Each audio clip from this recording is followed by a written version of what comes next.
দেখো বন্ধুরা, আজকে একদম সিম্পল লাঞ্চ করেছি। মন মেজাজও ভালো নয়, মেয়েটাও চলে গেছে কালকে। হাজব্যান্ডেরও শরীর ভালো নয়, আমারও ভালো নয়। হাজব্যান্ডের একদম ডাক্তার দেখিয়েছি, মানে অপারেশন করতেই হবে, না করলেও বিপদ, করলেও বিপদ। এই সিচুয়েশানে এসে দাঁড়িয়েছে। জানি না কোথা থেকে কি হবে না হবে, বিশাল টেনশনের মধ্যে আছি। কি ঈশ্বর করবে জানি না।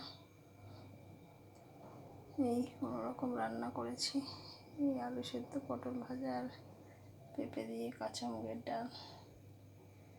এই তোমাদের সাথে শেয়ার করলাম। ভালো লাগলে দেখো, চ্যানেলটিকে সাবস্ক্রাইব করো। মেয়ে থাকলে তাও একটু মনের জোর পাই, চলে গেলে একদম সব যেন শেষ হয়ে যায়।